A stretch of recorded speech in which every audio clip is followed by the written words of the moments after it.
Before we get started, hit the comments and tell me where you're watching from and what time it is over there. Whether you're catching sunrise in Nairobi, burning midnight in New York, afternoon in Canada, or evening in France, I want to hear from you. Don't just watch silently, let me know where in the world you are. Now let's dive into the story. The dog lay on the concrete floor, ribs rising and falling like cracked bellows. Blood darkened the tan fur along his flank, soaking into the dust where boots had tracked it everywhere. Medics stood back, arms crossed, eyes hard. Someone muttered, "It's done." Another shook his head and turned away.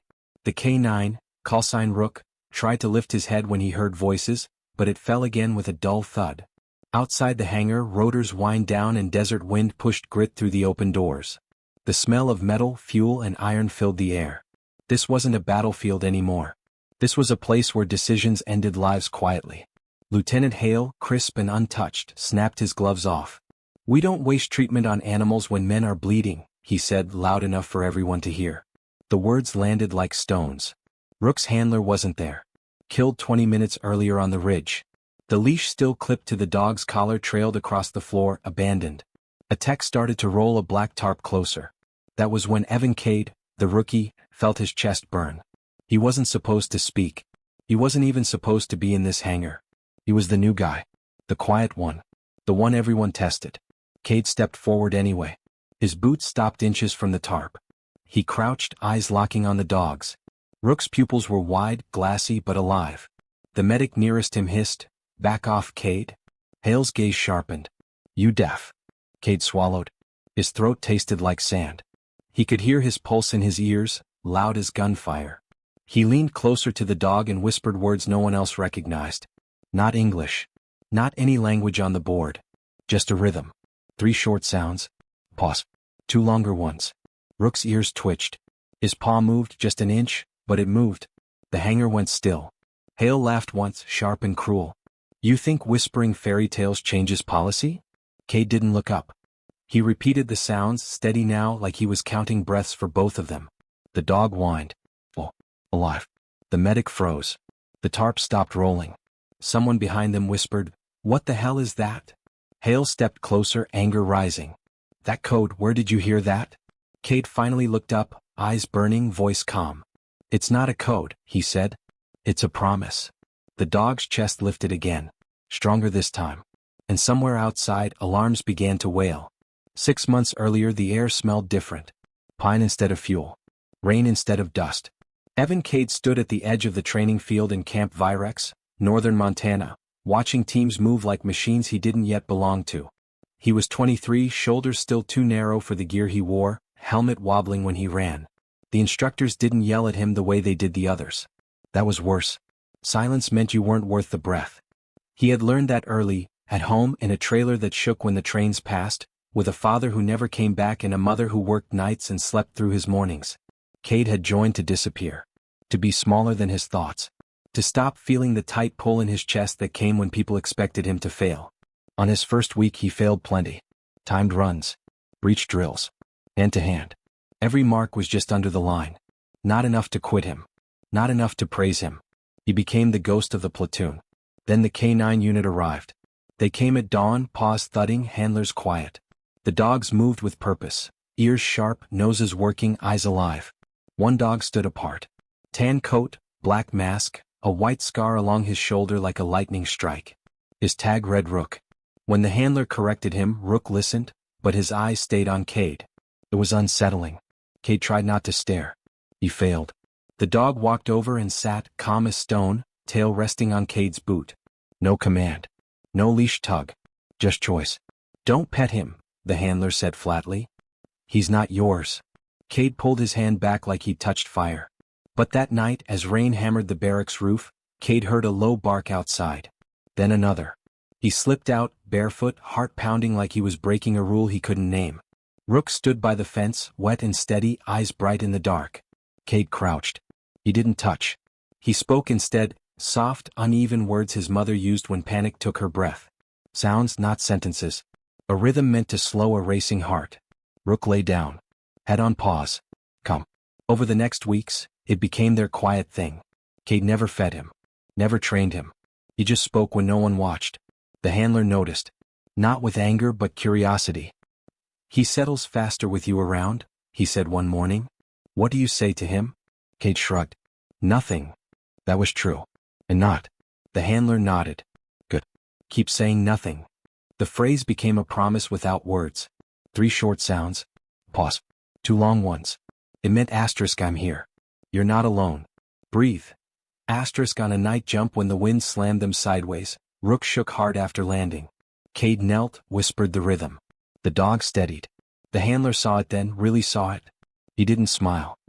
He just clipped the leash back on and said, "You might be useful yet." Cade carried that sentence like a medal. He carried the promise deeper. He didn't know why it mattered so much, only that it did. Only that when Rook listened, something inside him finally stood still. And far away, in a future soaked with dust and blood, that promise waited to be tested. The first time Evan Cade heard the phrase liability risk tied to his name, it came wrapped in a joke. The kind that made others laugh while it hollowed you out. They were cleaning weapons under a sky the color of cold steel when Lieutenant Hale flicked his eyes at Cade and said, "Careful with the rookie. He gets attached."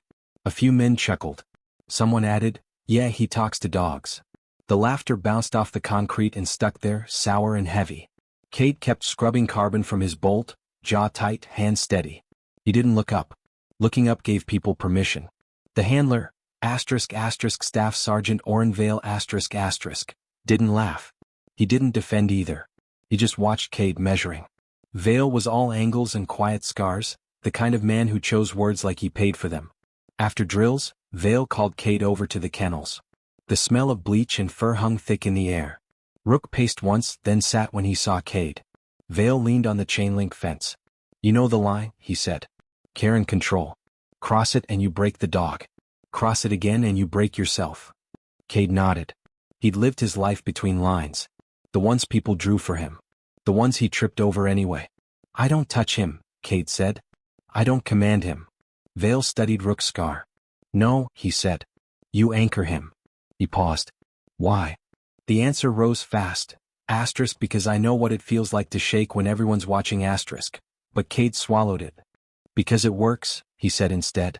Vale's mouth twitched. Not a smile. A crack in stone. "Results matter," he said. "But politics matter more." The politics showed up 2 weeks later during a night exercise gone wrong. Smoke grenades thickened the air, turning lights into halos. Rook found the target fast, but a secondary blast spooked another dog, sent it bolting into wire. Screams cut through the dark. Medics rushed in. Hale took control, barking orders, assigning blame. When he saw Cade kneeling with Rook, whispering that rhythm, his face hardened. "You're interfering," Hale snapped. "Handlers only." Vale started to step in. Hale lifted a hand. Authority froze the air. Rook shook then stilled. His breathing slowed. The other dog thrashed, panicking, tearing skin. The contrast was brutal. Quiet versus chaos. Hale noticed. Everyone did. Hale's jaw tightened. "Coincidence," he said too fast.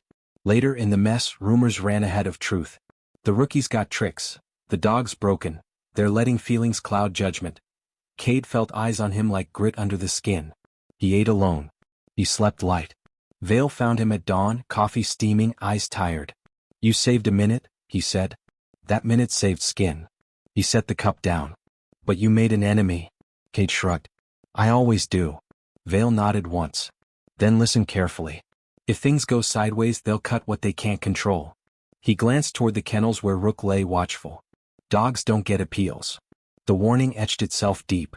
Cade started carrying the rhythm like a blade, hidden, sharp, last resort. He used it less. He watched more. He learned Hale's tells. The way he dismissed what he couldn't own. The way he smiled when others failed. And somewhere beneath the noise, Cade felt a thin wire tightening toward a moment he couldn't see yet, but knew would demand everything he had. The desert didn't announce itself when they arrived. It crept in, through seams, into mouths, under eyelids, until it owned them. Algira Basin, nowhere on tourist maps, a bowl of rock and scrub where heat pressed down like a hand. The sky bleached itself pale by noon, then turned copper at dusk. Cade learned the sound of it first. Wind scraping stone, distant engines, the hush that followed shots. Rook moved differently here, nose low, body coiled, eyes scanning shadows that swallowed men whole. Vale watched them both, quiet as ever. Hale ran briefings like a courtroom. Every mistake went on the record. Every success had a name already attached. The mission was simple on paper. It never was on the ground. Intercept a courier cell moving weapons through the basin, secure intel, extract before dawn. They split into teams, shadows peeling off into the dark. Cade ran point with Vale and Rook. The leash stayed slack. That was the rule when trust worked. They moved past a ravine that smelled wrong oil and old fire. Rook paused, ears angling, a low huff in his chest. Cade felt it before he thought it. He slowed. Vale raised a fist. Silence stretched thin as wire. They found the trip line too late to feel clever about it. A sharp crack. A bloom of dust. Shrapnel stitched the night. Cade hit the ground hard, breath gone. Rook yelped once, short, sharp, and then there was only chaos. Return fire snapped the dark. Vale dragged Cade behind a rock. Rook limped, blood already slicking his fur. Cade crawled to him, hands shaking, words caught behind teeth. Vale pressed a bandage into the wound, tight and fast. "We move," he said. "Now." Extraction went bad in the way that felt personal. The ridge flared with muzzle flashes. A second blast rolled sound over itself. Vale went down, not shouting, just folding like a door closing. Cade didn't remember standing. He remembered Rook's weight against his leg, the leash tugging him back to purpose.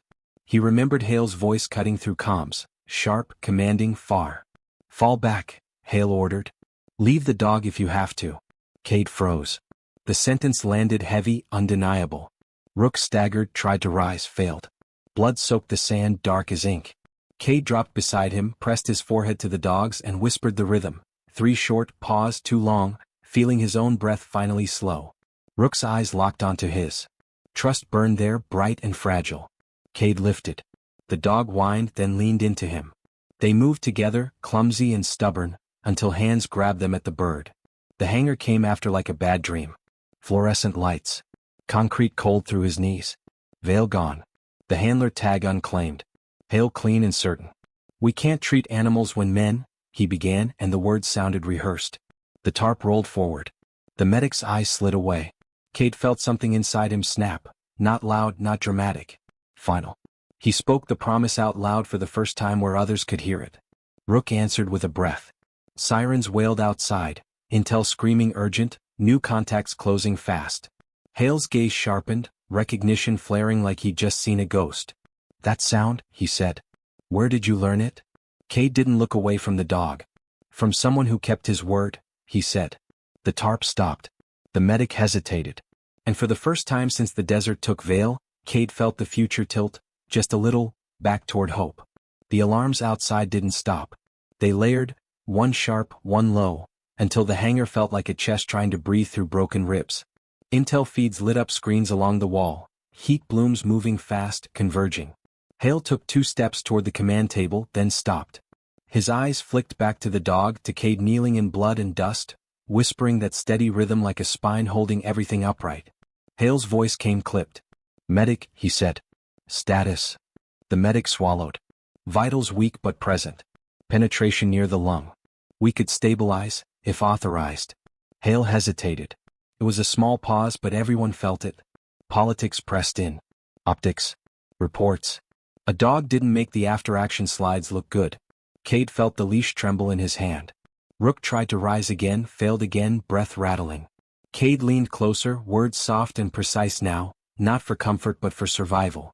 He matched the rhythm to the dog's chest, counted time like he'd learned counting paychecks at home. Asterisk stay. Stay. Stay. Asterisk he didn't say it. He didn't need to. "Authorize it," Hale said finally, sharp as a slap. 10 minutes. That's all. Relief rippled, quick and dangerous. The medic moved. Needles flashed. Gauze bloomed red. Cade backed away when told, hands empty, chest burning. He stood there useless while the work happened, every second loud. Hale leaned in close, voice low. "You think this makes you special?" he asked. "You think bonds beat orders?" Cade met his eyes. "I think promises matter," he said. Hale's smile was thin. "Promises get men killed." They rolled Rook out just as the first shots cracked outside the wire. The basin had followed them home. Sirens cut. Commands overlapped. Cade was shoved into a firing position he hadn't trained for, perimeter defense, dust blowing sideways, night snapping white with flares. He fired until the magazine clicked empty, reloaded by feel, moved when told. In the chaos, a runner skidded up, breathless. "Canines crashing," he yelled. "Handler," he stopped. Everyone knew. The word handler hung like smoke. Cade made a choice before he named it. He broke from the line when the push eased, boots pounding, heart loud. He reached the medical bay as the medic cursed softly. "He's fighting," she said. "But he needs air support we don't have." Cade dropped to his knees again. He didn't touch. He spoke. The rhythm steadied him first, then the dog. Rook's chest lifted, fell. Lifted, fall. The medic looked at Cade like she was seeing a new rule written in front of her eyes. Outside, the fight peaked and broke like a wave. Dawn crept in, pale and thin. Hale stood in the doorway, watched the dog breathe. He said nothing. When he left, his shoulders were tight. Later, the report would say asset stabilized. It wouldn't say why. Vale would get a folded flag and a clean line in a file. Rook would live through the night. Cade would sit on the floor until the light changed, knowing the real cost hadn't come due yet. Because standing still in a system built to move meant something would push back. Art. The morning after, the hangar smelled like sweat, antiseptic, and dust baked into cement. Cade sat cross-legged by Rook, who lay with a respirator hissing softly beside him. Every breath was a small war one. The medic hovered, pen poised, uncertain whether to scold or marvel. Cade didn't look up.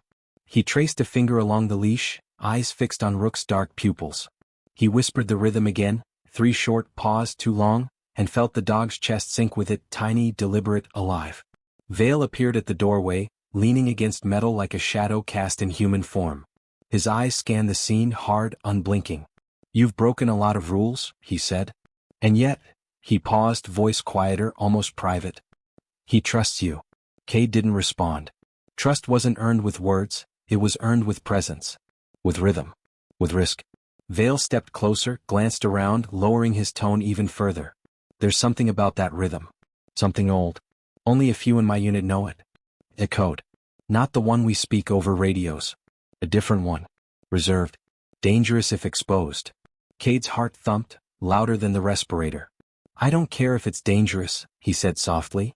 "It works." Vale studied him, corners of his mouth twitching. "It works because you understand what it means to be alone in the chaos," he said. "You anchor him because you anchor yourself. Most rookies? They panic. They fail. They run." Cade's chest tightened. He remembered the desert, the explosions, the way Hale had ordered the dog left. He remembered the moment he had chosen to defy it. "I anchor him because I cannot leave him behind." His words were silent, but the rhythm spoke them for him. Then unexpectedly the hangar door shuttered. Hale's shadow fell across the floor, eyes sharp as knives. He had seen something in Vale's expression. Something that made him pause. "You're telling him what?" Hale's voice was cold. Vale stepped forward. "He's earned it," he said, concise. "The dog trusts him. The code is secondary. He understands." Hale's stare lingered, assessing, calculating. For the first time, Cade felt the weight of someone truly watching, reading intentions he hadn't spoken aloud. Rook shifted, whine low, searching for Cade's voice. The rhythm tightened, pulling them closer together, and Cade realized the depth of the bond. It wasn't just survival. It was history embedded in code, in sound, in shared breath. Outside, helicopters churned the dust, sirens in the distance. Inside, the hangar held its own tension, thick as iron. Cade whispered again, slow, steady. "Asterisk, you're not alone." "I'm here." Asterisk. Rook's ears twitched. Chest lifted. Eyes focused.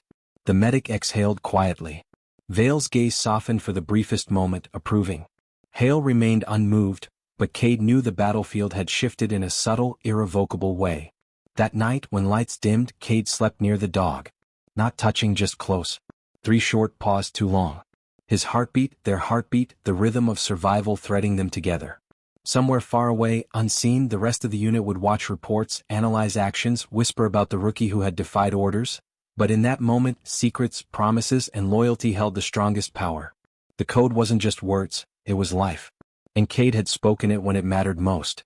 The following week felt like walking through smoke. Every footstep in the hangar echoed doubt. Rumors slithered like snakes. The rookies favored the dog over the mission. "He's soft, he'll get someone killed." Cade heard them but didn't flinch. He couldn't. Rook's scarred flank pressed against his side at dawn, weight grounding him. The rhythm, 3 short paws too long, was no longer a secret. Only a few veterans knew it, and those few watched Cade closely now, some with suspicion, others with quiet curiosity. Hale called a briefing that morning. The map spread over the table was a tapestry of danger. Black marks showing insurgent positions, red dots marking civilians, white lines where extraction was possible. You'll lead a recon team, Hale said, eyes scanning, lips tight. Objective is intel. Secondary, extraction. Keep the dog out of harm's way. No exceptions. The room fell silent. Everyone knew what that meant. Cade's stomach tightened, a familiar coil of dread and resolve. He glanced at Vale. The sergeant's expression was unreadable, his hand lightly brushing Rook's leash as if confirming the dog was ready. It was a silent pact. Trust, survival, accountability. They deployed just after dusk. The desert sky was bruised purple, wind sharp enough to sting exposed skin. Cade's team moved in waves, shadows folded into shadows. Rook padded silently beside him, ears alert, nose twitching at every unfamiliar scent. They approached a ridge that overlooked the target compound. Cade's chest tightened when he spotted armed men milling near the perimeter. The rhythm hummed in his mind, 3 short, pause too long. He whispered it under his breath, aligning himself with Rook. The dog's ears flicked, tail lowering slightly, muscles coiled, ready. Cade's heart matched that rhythm, each beat an anchor against fear. Suddenly, movement in the far corner of the compound, a flash of gunmetal, a glint of reflective glass. A young insurgent stepped into view. Cade froze, counting the rhythm in his head, then made a silent hand signal. Rook pivoted, low growl, nose tracing scent, body a coiled spring. The insurgent turned, realized too late the shadow moving, and vanished back into the compound. Cade exhaled, realizing the minute, invisible choices he'd made were already saving lives. But then doubt seeped in, Hale's voice in the back of his mind, cold and accusing. One misstep and it's on you. Vale leaned close, whispering, eyes up. Not just on them, on yourself. Command will judge harder than the enemy. Cade nodded. His mind and body tethered to the rhythm. It wasn't just a signal, it was strategy, instinct, survival. As the team edged closer, a secondary explosion erupted near the north wall. Sand, fire, chaos. Cade's pulse spiked. Rook yelped, shook, limping slightly. Without thinking, Cade knelt, whispered the rhythm fast, urgent, coaxing the dog's body to align with the heartbeat of the mission. Slowly, Rook steadied, shoulders lifting, paws firm. The mission wasn't over, but the first test had been survived. By the time extraction approached, Cade's team was bruised, exhausted, shadows dancing across dusty faces. He noticed the whispers again, but now some carried weight of awe. Rook lay close, ears twitching, eyes on Cade. Vale gave a slight nod, approval. Hale's gaze lingered, unreadable, yet for the first time Cade felt a shift. The rookie who spoke a secret code for a dog's survival had carved his place in the line between trust and duty. And somewhere deep in the desert night, the rhythm remained, a pulse of life, promise, and unbreakable bond. The following days were a blur of heat, gunfire, and endless tension. Every sunrise dragged the horizon red, every sunset left it bruised. Cade moved like a ghost in the open desert, Rook always a step beside him, every muscle taut with awareness. The team pressed into hostile territory, each footfall measured, each breath shared with the dog in silent synchronization. Hale's orders were sharp, clipped, but never cruel here. Yet Cade felt the edge, the invisible knife of scrutiny, hovering above him. One mistake and every rumor, every whispered complaint, every doubt would come crashing down. The call came mid-mission, an injured informant trapped in a ruin, insurgents closing fast. We're too exposed, one teammate whispered. Cade didn't hesitate. He glanced at Rook. The dog's eyes reflected his own resolve, pupils wide and focused. They moved together, silent, past jagged rocks that tore boots and skin alike. Cade's fingers brushed the rhythm, 3 short, pause too long, like a heartbeat against the desert wind. Rook's ears twitched, his body mirrored the cadence. They approached the ruin, shadows folding over themselves, and saw the informant lying limp, blood streaking the sand. Time slowed. Every decision was magnified. Explosions echoed nearby. Dust-choked lungs. A sniper's shot rang out, too close. Cade dropped, pulling Rook down beside him. The rhythm, steady, deliberate, anchored both of them. Stay with me, he whispered, and the dog pressed closer, aligning himself to Cade's presence. The informant stirred but couldn't rise. Cade ripped a field dressing from his pack, applied it with hands trembling but precise. Rook growled low, warning, scanning the perimeter. When Hale's voice crackled over the comm, ordering a fallback, Cade didn't answer. He had a choice, obey or save the life in front of him. The seconds stretched like hours. Cade repeated the rhythm, slow and steady, feeling Rook's breathing match it. Together they moved the informant inch by inch toward safety. Shots cracked closer. Dust and blood mixed in a haze that burned eyes and lungs. Every nerve screamed, but the rhythm held them. When they finally reached cover, Cade slumped against the stone, chest heaving, sweat and blood coating him. Rook leaned into him, tail thumping weakly, a quiet victory in the chaos. Vale arrived seconds later, eyes assessing, lips tight. He said nothing. Hale appeared after, face unreadable, but the tension in his shoulders softened slightly.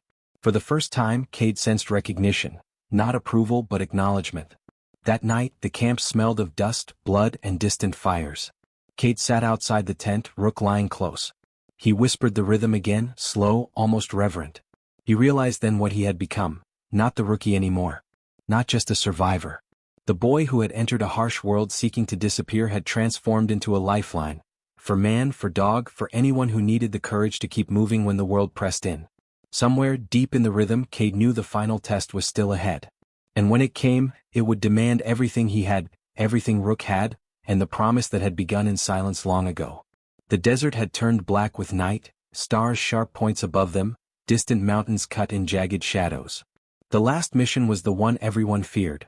Intercept a high-value insurgent convoy moving through a canyon network, extract intel, and hold the position until air support arrived.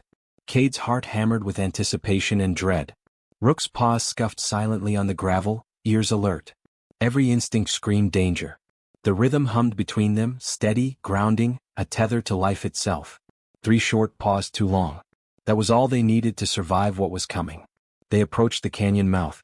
Hale's voice over comms was clipped, commanding. Eyes open. Extraction in 15 minutes. You take point. Keep the dog in sight. No heroics. Cade's pulse didn't slow. He couldn't rely on orders anymore.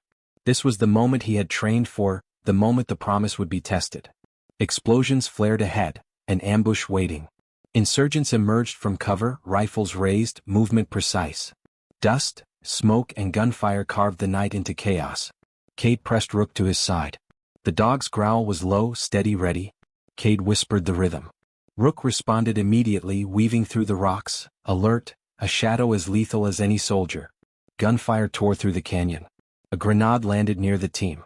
Cade instinctively dove, shielding Rook with his own body. Pain blossomed in his shoulder, but he didn't stop. The dog yipped, leapt, and pinned an insurgent who had moved too close, holding him until backup arrived. Another shot cracked. Vale went down. Cade's stomach twisted with fear. He repeated the rhythm urgently, pressed Rook's flank, guiding him, anchoring the team. Every heartbeat, every breath, every whispered sound was survival. The team moved as one under the desert stars, a fragile line against death. Seconds later, the convoy was in disarray. The insurgent commander tried to flee, but Rook intercepted, cornering him against jagged rock. Cade approached, whispering the rhythm, keeping the dog calm. Hale finally arrived at the edge, shouting orders, but it was too late. The moment had passed. Rook stayed steady, obedient, unbroken. Cade helped Vale to his feet, checked the team, and realized they had survived not because of superior firepower, but because of trust, timing, and the silent bond between a rookie and a dog. The rhythm had carried them through the deadliest night of their careers. Hale's eyes softened, almost imperceptibly. Respect, acknowledgement, it was there, buried under discipline and pride. Exhausted, Cade sank to the canyon floor. Rook curled beside him, head resting lightly on his leg. The desert wind whispered through the rocks, carrying away the echoes of gunfire. Cade repeated the rhythm one last time for the night, soft, slow, reverent. Vale watched in silence, Hale stood at the edge and the team exhaled, alive. The rookie who had spoken a secret code for a dog's life had become the anchor for everyone. The canyon held the story now, etched in sand, blood, and loyalty. And far above, stars blinked, silent witnesses to the bond that had survived the edge of everything. The morning sun spilled over the desert ridge, casting long shadows across the dust-streaked hangar. Rook padded softly beside Cade, ears alert, fur still matted with dried blood.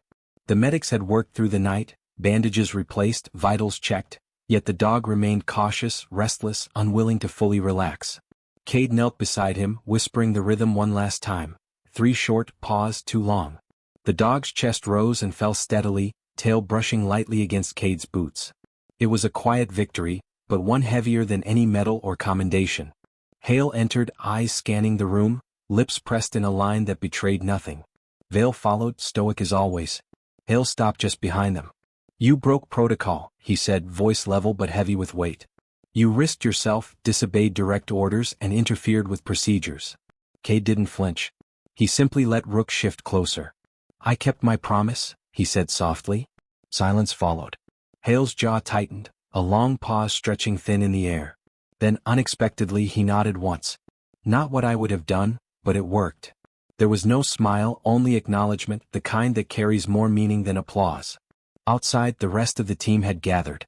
They watched Cade and Rook with quiet respect, some whispering under their breath, others simply letting the bond speak for itself. The unit's secret code, the rhythm, had not only saved a life but had shown them that leadership wasn't just about orders. It was about trust, understanding, and courage under pressure. Cade looked at Rook, their eyes locking. The dog's pupils dilated, tail wagging slightly, a subtle but unmistakable sign of acceptance, of gratitude. Cade whispered the rhythm again, slower now, more reverent.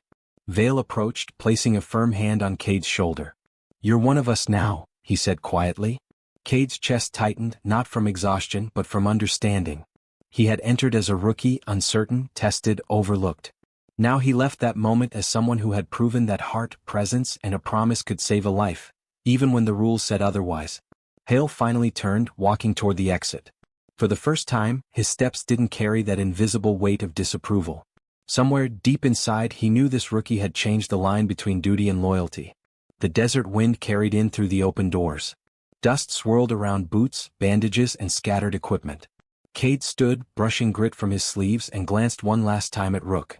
"We made it," he whispered. The dog's soft whine was answer enough. They had faced fire, chaos, and doubt, and survived together. Outside, helicopters prepared to lift the team for extraction. Inside, something deeper had been cemented, a bond forged in blood, trust, and the rhythm of a promise kept. As Cade slung his pack over his shoulder and clipped Rook's leash to his belt, he realized this wasn't the end. It was the beginning of a partnership that would survive every battlefield, every order, and every danger to come. The rookie SEAL and his wounded K9 walked toward the rising sun, shadows stretching long behind them. 3 short paused too long. The rhythm echoed, not just in sound but in trust, courage, and the promise that no one, not even the harshest orders or deadliest deserts, could break. Their story had ended in survival, but it had begun in loyalty, and it would carry forward into every battle yet to come.